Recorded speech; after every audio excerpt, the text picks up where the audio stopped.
Saludos amigos, bienvenidos. Esto es Eclesia Online. Estamos aquí, los cuatro sacerdotes. El padre Daniel Portillo está teniendo dificultades nuevamente en este programa con la conexión, así que nosotros seguimos. Bienvenido, padre Patricio. Bienvenido, padre Javier Monroy. Gracias, Acero. Gracias. Un gusto. Hola, Monroy. Saludos. ¿Qué tal están, Patricio, Javier?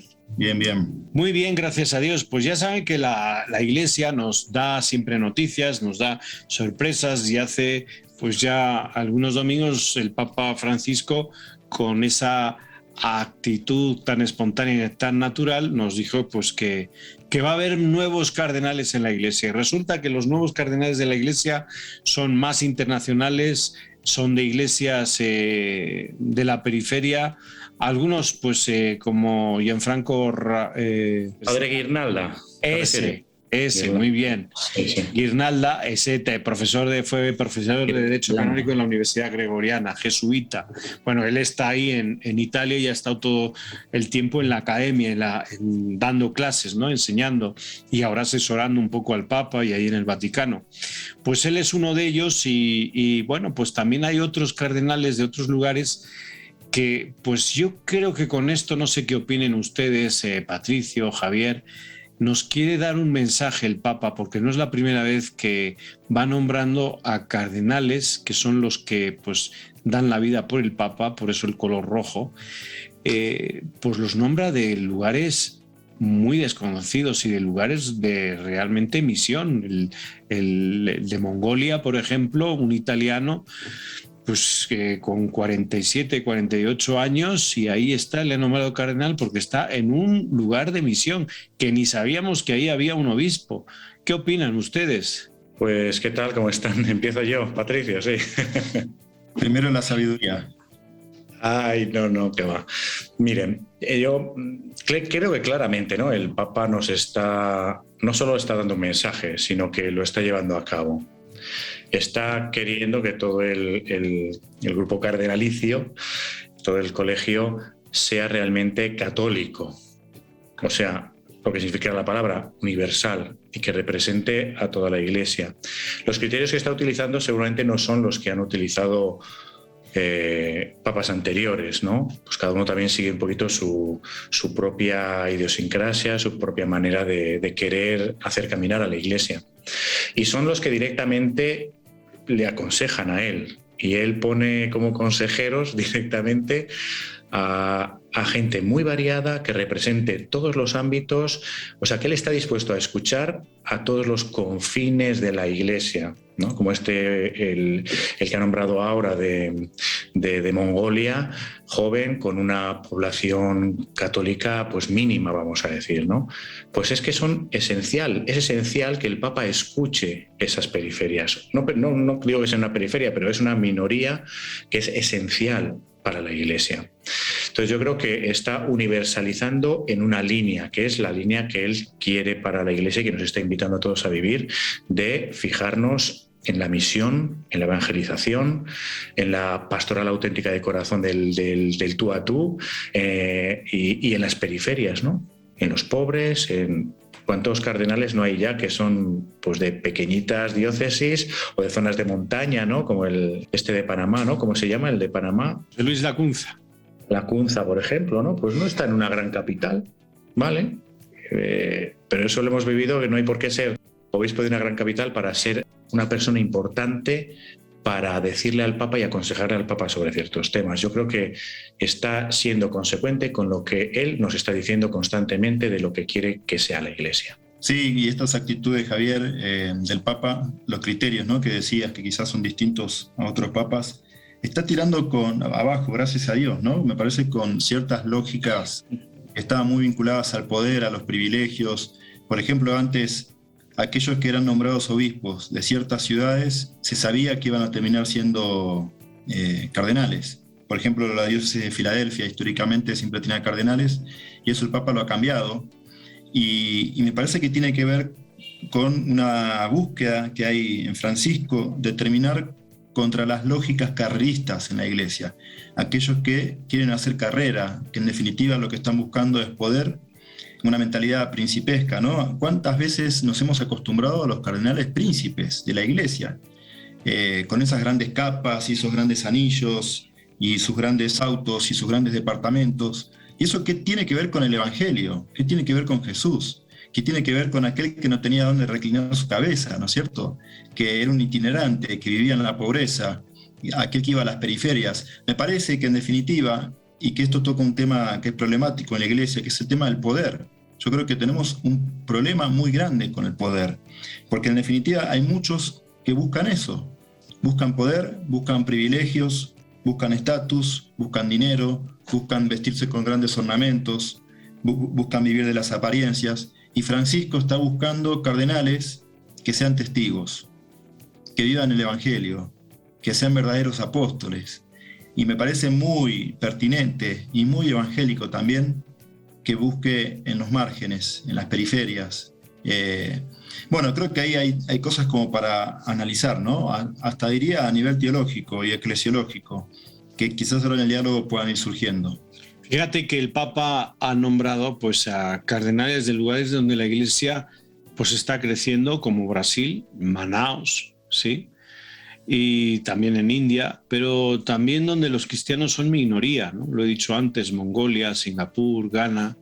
Es decir, él está agarrando lugares concretos y lugares para mí de salida. El cardenal Madariaga decía que el Papa quiere una iglesia intrépida, no una que se lame las heridas, no una iglesia que se lame las heridas. Y creo que esta actitud y estos nombramientos nos hacen ver que debemos buscar más en las periferias y sobre todo el sentido de servicio. Lo decías tú muy bien, Patricio, ¿no? No unir esto en un carrerismo y en un poder, porque el filo es muy delgado, ¿no? Y el poder no solamente ha arraigado el poder social, ¿no?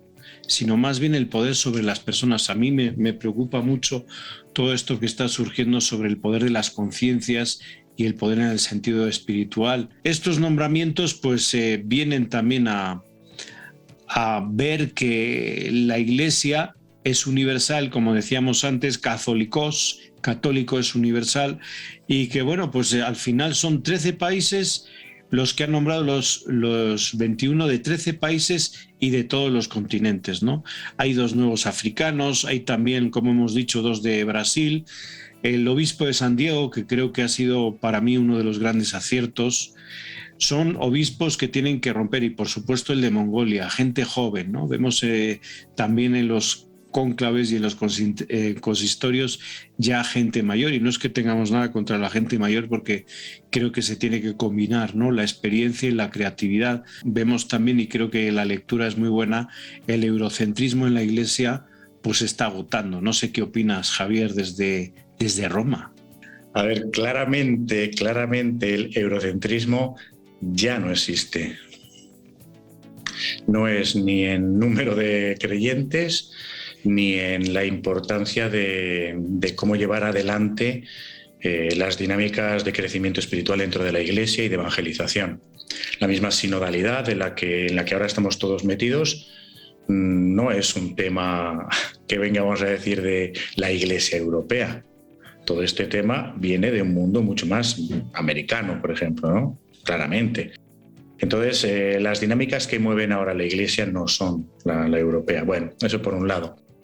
Pero yo quería, en este punto de que estamos hablando del tema de los cardenales, de la universalidad de la Iglesia, de elegir también lugares pues, más marginales, etcétera, yo diría que no solo elige el Papa lugares que no son los emblemáticos de siempre para ir contra todo este tema del que hemos estado hablando, ¿no? El creerse príncipes o el tema del poder, aunque sea de conciencia o de autoridad espiritual, ¿no? Sino porque yo creo que las personas que elige también, él en el creo, sabe de ellos y son obispos que trabajan en la misma línea.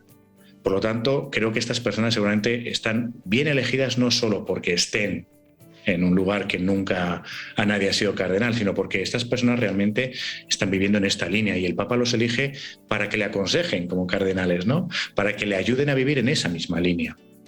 Yo creo que esto es también importante, ¿no? En los que elige seguramente es porque ya están caminando en esta línea. Algo así breve sobre el tema del eurocentrismo. A mí me parece que históricamente la Iglesia ha cometido el error de identificarse con la cultura europea.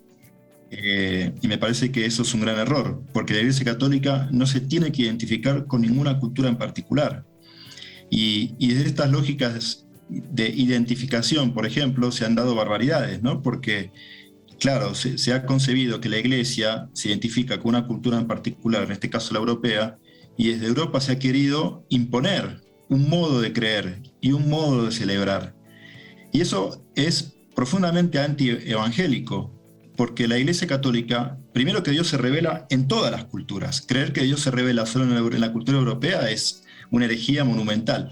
Dios se revela en la historia de todas las culturas. Hay presencia de Dios en todas las culturas. Y la Iglesia, repito, no se tiene que identificar con ninguna cultura en particular, pero sí hay presencia de la Iglesia Católica en todas las culturas. Hay un diálogo, fe y cultura, que se enriquecen mutuamente. Por eso también la Iglesia, cuando va a ciertas culturas, se enriquece de las semillas de verdad que hay en esas culturas. Yo recuerdo cuando se hizo el Sínodo de la Amazonia, había católicos integristas que se rajaban las vestiduras cuando venían los indígenas de la Amazonia con sus vestimentas y demás, y empezaron a acusar al Papa de hereje, de que estaba haciendo San Pedro un lugar impuro. Esto en el fondo es no entender nada de teología, no entender el Evangelio, y no entender nada de que Dios se revela en todas las culturas. Entonces, gracias a Dios que la Iglesia no se identifica más con la cultura europea, sino tener esta capacidad amplia de saber que la Iglesia Católica está en todas las culturas, en todas, absolutamente en todas. Por eso la fe se celebra de un modo distinto en distintos lugares. Las liturgias no son todas iguales. Hay puntos en común, desde ya que sí, que nos unifican, pero también hay rasgos que son propios de las culturas. Bueno, pues vamos un momento a una pausa. Esto es Iglesia Online, enseguida volvemos.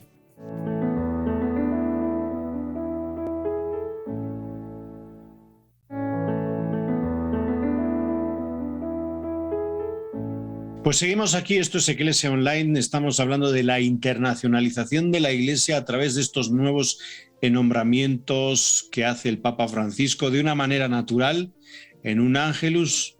Yo me acuerdo que estuve un 9 de octubre del 2016 en donde a propósito estaban nombrando al cardenal Aguiar Retes, ¿no? Entonces era arzobispo de Tlalnepantla, lo nombraron cardenal y me acuerdo que está pues cerquita, ahí en la Plaza de San Pedro, y el Santo Padre lo que hizo fue, con una hoja que tenía en el bolsillo, agarró la hoja en el bolsillo y empezó a leer en latín, ta, ta, ta, ta, ta.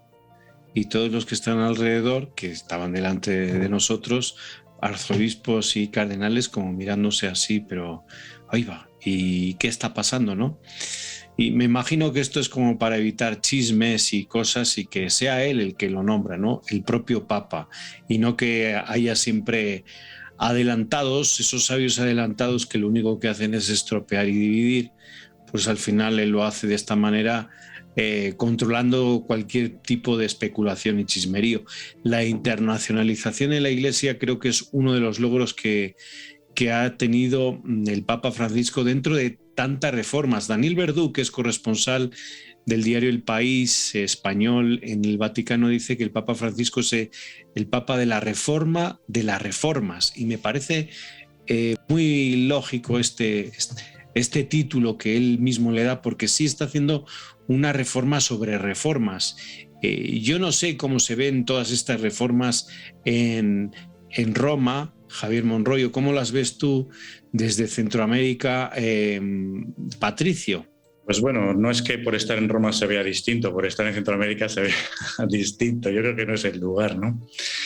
Estas reformas creo que están siendo consecuentes con todo el programa del Papa Francisco desde el comienzo de su pontificado, que yo creo que su intención básica es llevar a cumplimiento todo lo que todavía no hemos llevado del Concilio Vaticano II. Y este es uno de los temas esenciales. el de la internacionalización, o lo que en la primera parte, al final de la primera parte, creo que Patricio nos comentaba, ¿no? El tema de fe y cultura, el tema de encarnar la fe, que no tiene por qué ser la misa en latín, se puede ser en los demás idiomas. Hay que saber inculturar la fe en las distintas ambientes, naciones y formas de ser. Todo eso que abrió a lo bruto, que digo yo, ¿no? A lo salvaje, lo que hace el Vaticano II, el Papa lo que está haciendo es llevarlo, o sea, lo está aterrizando, le está echando raíces, porque queramos o no, todavía falta mucho, ¿no? Y este punto en el que estamos hablando de internacionalizar, en este caso, a los cardenales, es el tema de querer realmente hacer evangélica toda la Iglesia en los aspectos fundamentales y dejarnos de ciertas estructuras, de ciertos temas de poder, de ciertos prestigios, de mil cosas que la historia nos va trayendo y no hace más que hacernos daño.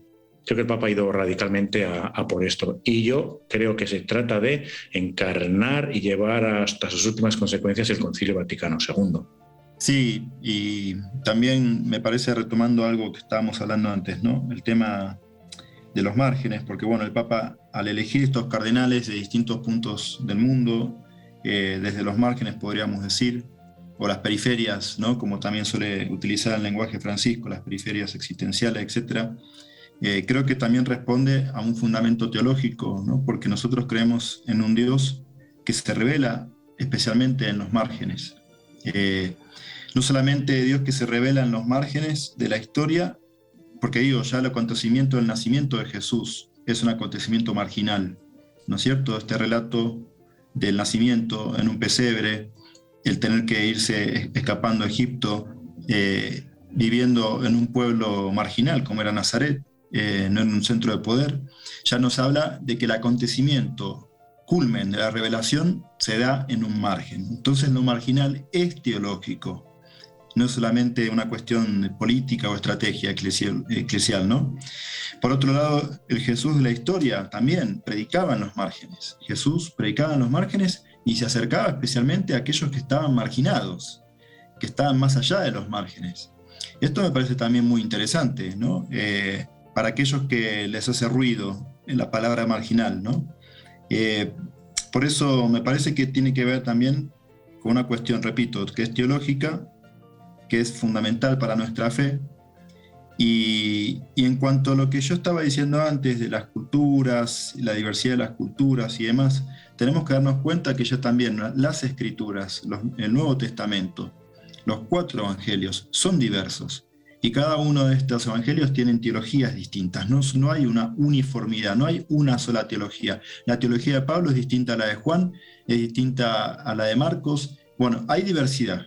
Entonces, la fuente de nuestra fe es diversa, ¿no es cierto? Entonces me parece y celebro que el Papa elija cardenales que vienen de diversos puntos del mapa y que seguramente vendrán también con su diversidad de teologías y pastorales. Yo quisiera hacer un poco de historia en esto que estás diciendo, Pato, y a ver qué te parece a ti, Javier, porque resulta que pues, en los años 80 y 90, América Latina era vista muy recelosamente desde Europa y más desde la Santa Sede, ¿no?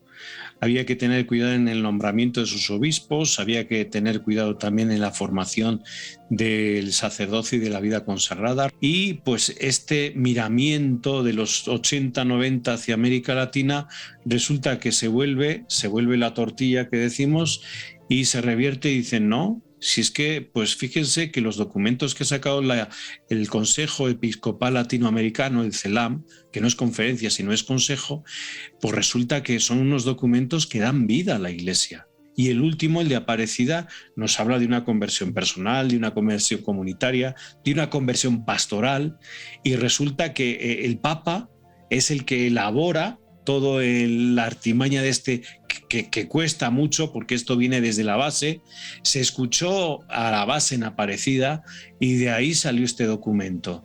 Y este documento luego al final se engrandece con Evangelii Gaudium, que es una explicación para mí, para toda la Iglesia, de lo que ocurrió en Aparecida, desde mi punto de vista. A lo que voy es que, como dice Rafael Luciani, ahora se está reconociendo el nivel y el papel de la Iglesia a través de las comunidades de base, a través de las asambleas bien parroquiales diocesanas. Y hoy se está dando la razón a América Latina. Hoy quisiera saber y quisiera conocer a todos aquellos que miraban con recelo y que nos explicaban desde las aulas: cuidado con eso que hay ahí, y ese tipo de pastorales que hacen en América, que son de, perdonen la expresión, ¿no?, de chichinabo, o sea, de nada. Perdonen ustedes, pero hoy en día se está reconociendo todo lo que América Latina ha hecho desde los años 70, 80, 90. Incluso ha habido mártires como San Óscar Romero. Sí, sí, rápidamente yo celebro, y me parece que es una linda ironía de Dios, ¿no? Porque durante décadas, como decías, la teología que surgió, el terruño latinoamericano, fue demonizado, estigmatizado, fue acusado de marxista, grandes errores, ¿no es cierto? Y con mucho prejuicio, con mucha prepotencia desde Roma. Y la ironía de Dios es que un hijo de esta tierra, un hijo formado, porque no hay una teología de la liberación, hay diversidad de teologías de la liberación. Eso primero para aclarar, ¿no? Y una rama de la teología de la liberación es la teología del pueblo, que es una teología que nació en la tierra argentina y de la cual Jorge Bergoglio ha bebido y se ha formado. Y que, como bien decís, todos estos encuentros del episcopado latinoamericano, ¿no? Medellín, Puebla, Santo Domingo, Aparecida, en definitiva es una recepción creativa que se dio en nuestra tierra latinoamericana del Concilio Vaticano II, y que gracias a Dios ha traído temas que venían de las raíces de nuestra fe, ¿no? La acción por los pobres, la búsqueda de la transformación de la historia, etcétera, etcétera, ¿no? Y que, repito, la ironía de Dios, esta teología que fue ninguneada, que fue estigmatizada, demonizada, bueno, hoy ha llegado con la persona del Papa Francisco al corazón de la cristianidad, que es Roma. Y desde Roma creo que el Evangelio Gaudium expresa muy bien esto que decías recién, ¿no? Es una síntesis de toda esta teología latinoamericana, ¿no? Y que hoy en día es una riqueza para el mundo entero. Así que celebro estas ironías de Dios. Saliendo ya un poquito de este tema y volviendo al tema de la internacionalización y la multiculturalidad y la variedad tan enorme que hay en toda la Iglesia, gracias a Dios, que el Papa la está pues demostrando en la elección de los cardenales. Yo me imagino que, y le daré gracias al Papa cuando se muera. ¿Por qué? Porque cuando se muere y tenga que elegir un nuevo Papa, los cardenales que va a haber se van a ver obligados a pensar a la Iglesia de esta manera. Y eso es lo grande. Es decir, estamos de todas las culturas, estamos de todos los ambientes, de maneras de pensar en una única fe, y tenemos que elegir al representante de Cristo, digamos al Papa, al sucesor de Pedro, para que guíe a esta Iglesia. Lo que está sembrando es muy grande. El Papa Francisco es muy grande. Se van a ver obligados por necesidad, ¿no? Lo cual me enorgullece mucho de que el Papa pues, vaya en este camino, ¿no? Aparte de todo lo que estáis diciendo, que realmente también pues es cierto, ¿no? Cuando creemos que la fe solo se puede expresar de una manera y desde una mentalidad, pues entonces no vamos a entendernos unos a otros. Bueno, y sobre todo no vamos a entender que la fe se entiende, se vive, se busca, se siente de maneras muy, muy diversas y sigue siendo la misma fe. Así que yo le doy gracias al Papa por toda esta funcionalidad en los campos en los que nos está abriendo, ¿no? A todos, y que de alguna manera va a quedar estructuralmente, al menos por un tiempo, a no ser que nos empeñemos en tirarlo abajo, ¿no? Lo importante, yo siempre lo digo, es que este carácter internacional nos hace pensar en una iglesia pues, mucho más diversa, y como decía Juan Vicente Bo, que es periodista, ahora mismo está pues, un poco escribiendo libros en Galicia. Él fue corresponsal en el Vaticano muchos años del diario ABC, un diario español. Él decía que en la ONU hay mucha internacionalización. La sede de la ONU está en Nueva York, no está lleno de gente de Nueva York, sino gente de todos los países, ¿no? Y el Vaticano, claramente, hasta el Papa Francisco, estaba lleno de mucho italiano y europeo. Hoy, desde que está nuestro Papa Francisco ahí, pues vemos que claramente la voz de las diócesis más pequeñas, la voz de las minorías y también de esas iglesias crecientes está resonando en nuestra iglesia. Por eso pues dedicamos este programa al Papa Francisco, a su papado, y sobre todo les invitamos que esta internacionalización de la Iglesia que está haciendo el Papa, pues les invitamos a cada uno de ustedes que la siga haciendo orando por él, orando por este ministerio tan complicado en este tiempo tan complejo. Así terminamos este programa. Gracias, Patricio. Gracias, Javier. Gracias a ustedes. ¿Qué tal? Que estén muy bien. Adiós, igual.